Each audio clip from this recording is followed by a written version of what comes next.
வணக்கம். நான் ருத்ர விநாயக பாண்டியன். எனக்கு ஜோதிட ஞானம் மற்றும் ஆன்மீக அறிவை வழங்கிய பிரபஞ்ச பேராற்றல் மற்றும் இயற்கைக்கு நன்றி தெரிவித்துக் கொண்டு, இந்த பதிவினை வழங்குகின்றேன். நம்ம இதுக்கு முன்னாடி சனிப்பெயர்ச்சி தொடர்பாக நம்ம சேனல்ல விளக்கப்பதிவு குடுத்து ஒரு காணொளி போட்டிருக்கோம். அத பார்க்காதவங்க பார்த்துட்டு இந்த பதிவ பார்க்கலாம். நம்ம இந்த மார்ச் 29ஆம் தேதி 6 கிரகங்கள் ஒரே ராசியில சஞ்சரிக்க போகுது அப்படிங்கிறது நமக்கு தெரியும். அது தொடர்பான ஒரு விளக்கப்பதிவு தான் இந்த ஒரு காணொளி பதிவு.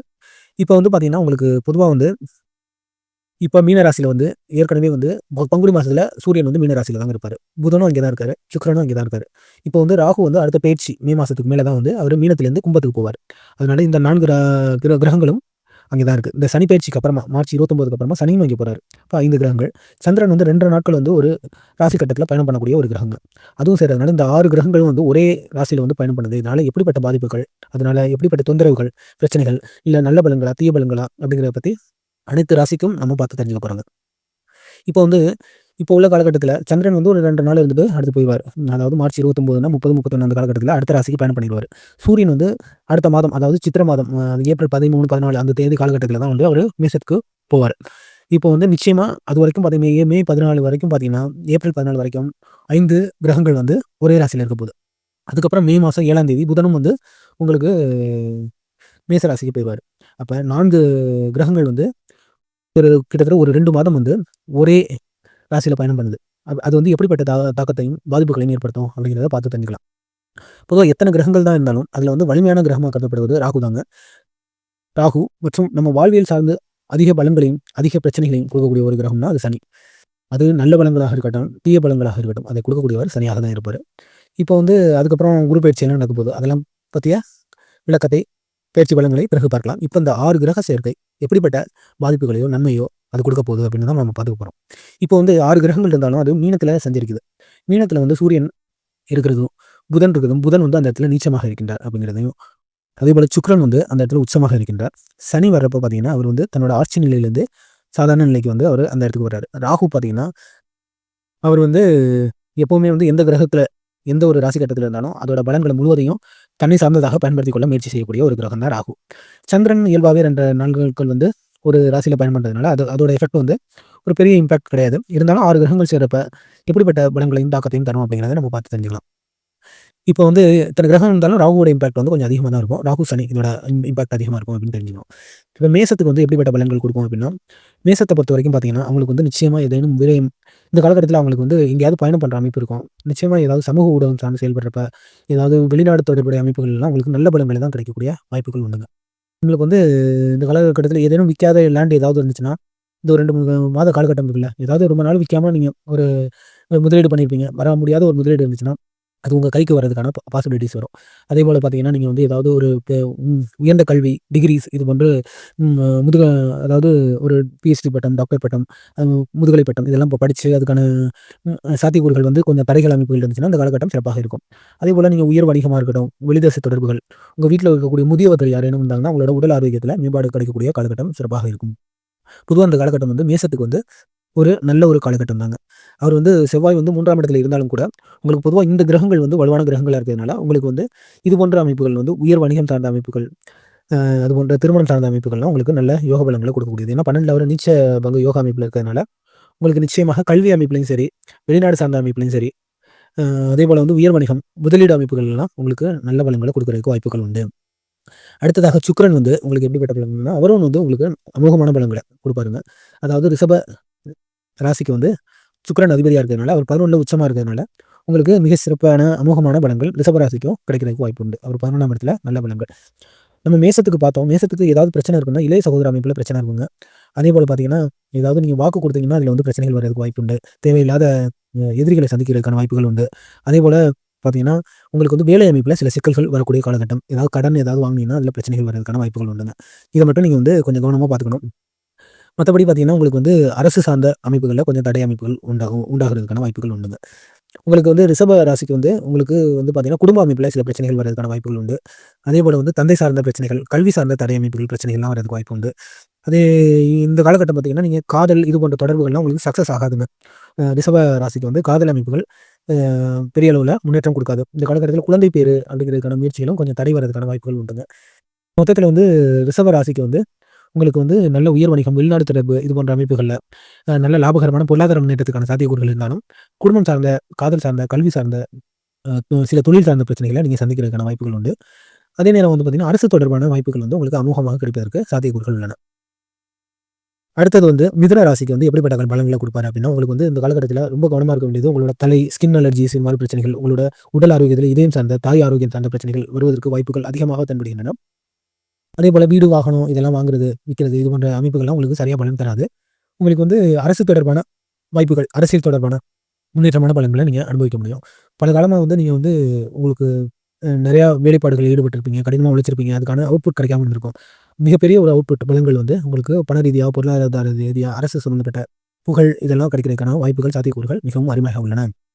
அப்போ வந்து அடுத்தது வந்து கடகம். கடகம் ராசிக்கு வந்து பார்த்தீங்கன்னா, உங்களுக்கு வந்து ராசிநாதனே வந்து 9ஆம் இடத்துல வரதுனால வெளிதேச தொடர்புகள், கல்வி சம்மந்தப்பட்ட, ஆராய்ச்சி சம்மந்தப்பட்ட இது போன்ற அமைப்புகள்லாம் உங்களுக்கு வந்து சிறப்பான யோகமான பலன்கள் கொடுக்கும். அதே நேரம் உங்க வீட்ல யாராவது மூத்த உறவுகள் இருந்தாங்கன்னா, உங்களோட ஆரோக்கியம், இளைய சகோதரர் அமைப்புல ஆரோக்கியம் ரொம்ப ரொம்ப கவனம் தேவைப்படுதுங்க.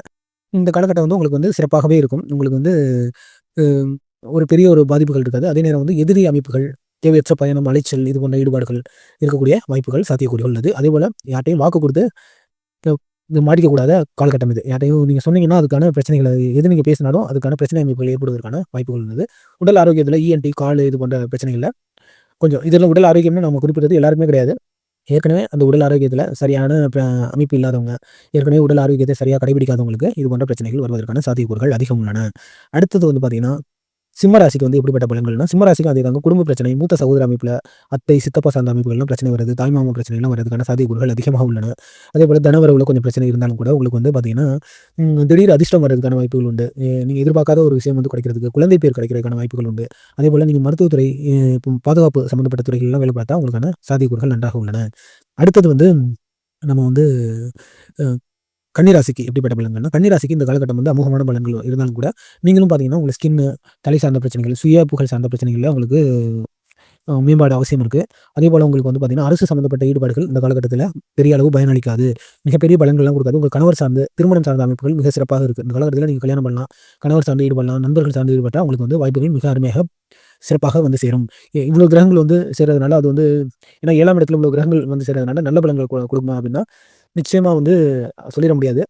உங்களுக்கு வந்து புதுசா திருமணம் பண்றவங்களுக்கு இது நல்ல ஒரு காலகட்டமா இருக்கும். ஏற்கனவே திருமணம் பண்றவங்களுக்கு சில பிரச்சனைக்குரிய காலகட்டம் தான். அதனால கொஞ்சம் அனுசரித்து செல்ல வேண்டிய காலகட்டமாவும் இருக்கும். இந்த காலகட்டத்தில வந்து கணவரோ, மனைவியோ அவங்க சார்ந்த ஒரு புரிந்துணர்வு வந்து மேம்பட வேண்டும்.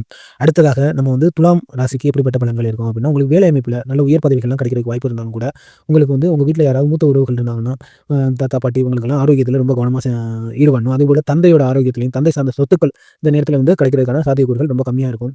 வெளிநாடு சார்ந்த அமைப்புகள்ல முயற்சிகள் வந்து கொஞ்சம் தடைபடக்கூடிய வாய்ப்புகள் உண்டு. மொத்தத்தில வந்து பார்த்தீங்கன்னா, உங்களுக்கு வேலை அமைப்புலயும் கடன்லாம் கிடைக்கிறதுக்கு வாய்ப்பு இருக்கு. நல்லா வந்து பொருளாதாரம் முன்னேறதுக்கான வாய்ப்புகளும் இருந்தாலும் கூட, உங்களுக்கு வந்து சில வந்து தடை அமைப்புகளும், வெளிநாடு சார்ந்த அமைப்பு, தந்தை சொத்துக்கள் சார்ந்த பிரச்சனைகள்லாம், தந்தை சார்ந்த ஆரோக்கிய குறைபாடுகளுக்கும் சாத்தியக்கூறுகள் உள்ளன. அடுத்தது விருச்சிக ராசிக்கு எப்படிப்பட்ட பலன்கள் வந்து இந்த கிரக சேர்க்கை ஏற்படுத்த போகுதுன்னா, உங்களுக்கு வந்து இந்த காதல் அமைப்புல சக்சஸ், கல்வி அமைப்புல சக்சஸ் இருக்கும். அதேபோல புதுசா தொழில் எந்த தொழில் செஞ்சாலும் உங்களுக்கு வந்து அதுக்கு சாத்தியக்கூறுகள் முன்னேற்றம். குழந்தை பாக்கியம் இல்லாதவர்களுக்கு குழந்தை கிடைக்கிறதுக்கு வாய்ப்பு உண்டு.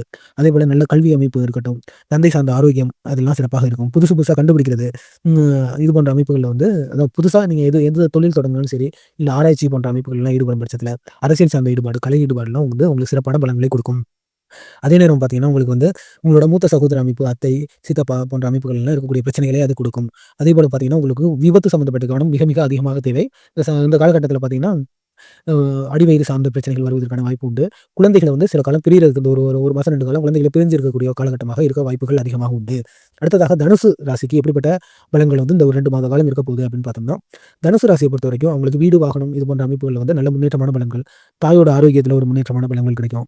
அதேபோல வந்து பார்த்தீங்கன்னா, வீடு, வாகனம் வாங்கி விக்கிறது, வணிக ரீதியான ஷேர் மார்க்கெட் இது போன்ற தொடர்புகள் வந்து நல்ல பலன்கள குடுத்தாலும் கூட, உங்களுக்கு கணவன் சார்ந்த பிரச்சனைகள், திருமண உறவுல இருக்கக்கூடிய பந்தங்கள் பிரச்சனைகள், அரசு சார்ந்த பிரச்சனைகள்லாம் அதிகமாக வருவதற்கு வாய்ப்பு உண்டு. அதேபோல உடல் ஆரோக்கியம், மனக்குழப்பங்கள்லாம் அதிகமாக இருப்பதற்கு வாய்ப்புகள், சாத்தியக்கூறுகள் உண்டு. அடுத்ததாக வந்து அ மகர ராசிக்கு எப்படிப்பட்ட பலன்கள் கிடைக்க போகுது அப்படின்னு பார்த்து தெரிஞ்சுக்க போறாங்க. மகர ராசியை பொறுத்தவரைக்கும் இந்த காலகட்டம் வந்து உங்களுக்கு 7 சனியும் ஆல்மோஸ்ட் முடிய போகுது. உங்களுக்கு வந்து நல்ல காலகட்டம் இருக்கு. புதுசா எந்த வாய்ப்ப நீங்க தொடங்கினாலும் வாய்ப்புகள், சிறு தொழில் அமைப்புகள், சிறப்பான சாத்தியக்கூறுகள், உங்களுக்கு வந்து மாமனார் சம்மந்தப்பட்ட, இளைய சகோதர அமைப்பு சம்மந்தப்பட்ட முன்னேற்றமான அமைப்புகள், அவங்களோட ஆரோக்கியம் முன்னேற்றமா இருக்கட்டும், அவங்க சார்ந்த பலன்களை நீங்க அனுபவிக்கிறதுக்கான வாய்ப்புகள் உண்டு. அதே நேரம் சனியும் போறதுனால சில இந்த 2 மாத காலகட்டம் ஆரோக்கியம் நல்லா இருக்கும். அதுக்கு மேல மாமனார் உங்களோட ஆரோக்கியத்திலயும் சற்று கவனம் தேவை இருக்கு. சிறு தொழில் அமைப்பு, சோசியல் மீடியா சம்மந்தப்பட்ட, பொழுதுபோக்கு சம்மந்தப்பட்ட எந்த விஷயமும் உங்களுக்கு கை கொடுக்கும். அதேபோல ஜோதிடம், ஆராய்ச்சி, கல்வி, உயர்கல்வி சார்ந்த அமைப்புகள்ல நல்ல பலன்கள் கிடைப்பதற்கு வாய்ப்பு இருக்கு. அதே நேரம் வந்து உங்களுக்கு வேலை அமைப்புல சற்று பிரச்சனையான ஒரு 2 மாத காலகட்டம் வேலை, கடன் இது போன்ற அமைப்புகள்ல சில பிரச்சனைகள் ஏற்படுவதற்கு வாய்ப்பு உண்டு. கோர்ட்டு கேஸ், வம்பு வழக்கெல்லாம் இருந்துச்சுன்னா, அதெல்லாம் தீர்றதுக்கு கொஞ்சம் காலகட்டம் ஆகும். அதேபோல தந்தை சார்ந்த ஏதேனும் சொத்து பிரச்சனை இருந்துச்சுன்னா, அதுவும் தீர்றதுக்கான வாய்ப்புகளை இந்த காலகட்டம் ஏற்படுத்தி கொடுக்காது. வெளிநாடு தொடர்பு இருந்தாலும் அதுக்கான தடை அமைப்புகளை ஏற்படுத்துவதற்கு வாய்ப்புகள் உண்டு. அதேபோல பார்த்தீங்கன்னா, நீங்க வந்து டீச்சிங் இது போன்ற ரிலேட்டட் ஒர்க்ல இருந்தீங்கன்னா, அதாவது சாதாரண டீச்சிங் கிடையாது. ஒரு உயர்கல்வி ஏதாவது பேராசிரியர் அது போன்ற நிலையில இருந்தீங்கன்னா, உங்களுக்கு இந்த காலகட்டம் கொஞ்சம் கெடுதலான காலகட்டமாக இருக்கும். அதேபோல நீங்க விளையாட்டுத்துறை, கலைத்துறை, சினிமா இது போன்ற துறைகள்ல இருந்தாலும் கொஞ்சம் சிக்கல்களை ஏற்படுவதற்கு சாத்தியக்கூறுகள் உள்ளன. மொத்தத்தில வந்து பார்த்தீங்கன்னா, மகர ராசிக்கு பொறுத்தவரைக்கும் உங்களுக்கு 7 சனி முடிவடையுது. அதனால ஏதேனும் ஒரு நல்ல பலன்களை கொடுத்துவிட்டு செல்வதற்கும் வாய்ப்புகள் பிரகாசமாக உள்ளன. அடுத்தது கும்ப ராசிக்கு வந்து எப்படிப்பட்ட பலன்கள்னா, உங்களுக்கு வந்து குடும்ப அமைப்பில நல்ல மேம்பாடான அமைப்பு இருக்குங்க. குடும்பத்தோட சேர்ந்து செயல்படுறது, கூட்டு தொழிலா இருக்கட்டும், ஆடை, அழகு, அலங்காரம், ஆபரண பொருட்கள் சார்ந்த வாய்ப்புகள்லாம் மிக மிக சிறப்பாக இருக்குங்க. அதே நேரம் வந்து உங்களுக்கு வந்து உங்களோட தந்தை சார்ந்த பிரச்சனைகள், காதல் சார்ந்த பிரச்சனைகள்லாம் வரதுக்கு வாய்ப்பு உண்டு. கல்வி சார்ந்த தடை அமைப்புகள் ஏற்படுறதுக்கும், அதாவது குழந்தைகளுக்கு பரவால்ல, ஒரு மத்தியம காலகட்டத்தில அதாவது இப்ப உயர்கல்வி படிக்கிறாங்கல்ல, ஒரு டிகிரி முடிச்சுட்டு அடுத்த டிகிரி படிக்கிறவங்களுக்கெல்லாம் சில தடை அமைப்புகள் ஏற்படுவதற்கு வாய்ப்பு உண்டு. அதேபோல இவங்களும் கொஞ்சம் விபத்து சம்மந்தப்பட்ட கவனம் அதிகமாக தேவைப்படுகின்றது. அடிவேறு சம்மந்தப்பட்ட பிரச்சனைகளை எதிர்கொள்ள நேரிடும். அடுத்தது வந்து மீன ராசி. மீன ராசியில தான் இந்த 6 கிரகங்களும் சேருது. அவங்களுக்கு எப்படிப்பட்ட பலன்கள்னா, இந்த காலகட்டம் வந்து அவங்களோட சுய புகழ் வந்து அதிகமா மேம்படுங்க. அதே நேரம் அது வந்து ஈகோ வராம பார்த்துக்கணும் நீங்க. உங்களோட உடல் ஆரோக்கியம், புற உடல் ஆரோக்கியம், உங்களுக்கு ஏற்கனவே இருந்த சில ஆரோக்கிய குறைபாடுகள அது சரி செய்வதற்கான வாய்ப்புகள் சிறப்பாக வந்து சேரும். அதே நேரம் உங்களுக்கு வந்து இந்த காலகட்டம் வந்து திருமணம் அப்படிங்கிறது வந்து திருமணம், கணவர் சார்ந்த பிரச்சனைகள்லாம் அந்த காலகட்டத்தில நீங்க முயற்சி செய்வதை தவிர்ப்பது நல்லது. அதேபோல தாய் வழி உறவுகள், உறவுகள் சம்மந்தப்பட்ட பிரச்சனைகள்ல கண்டிப்பா தாயோட ஆரோக்கியம் சம்மந்தப்பட்ட பிரச்சனைகள்ல நீங்க வந்து ரொம்ப ரொம்ப கவனம் செலுத்த வேண்டும். வீடு, வாகனம்லாம் இந்த காலகட்டம் வந்து அந்த அளவுக்கு பலன் தராது. அதேபோல வந்து மத்திய அரசு சார்ந்த பணிகள் வந்து கொஞ்சம் ஒரு 2 மாத காலகட்டத்துக்கு கொஞ்சம் வந்து தடை குடுக்குறதுக்கு வாய்ப்புகள், சாத்தியக்கூறுகளும் உள்ளன.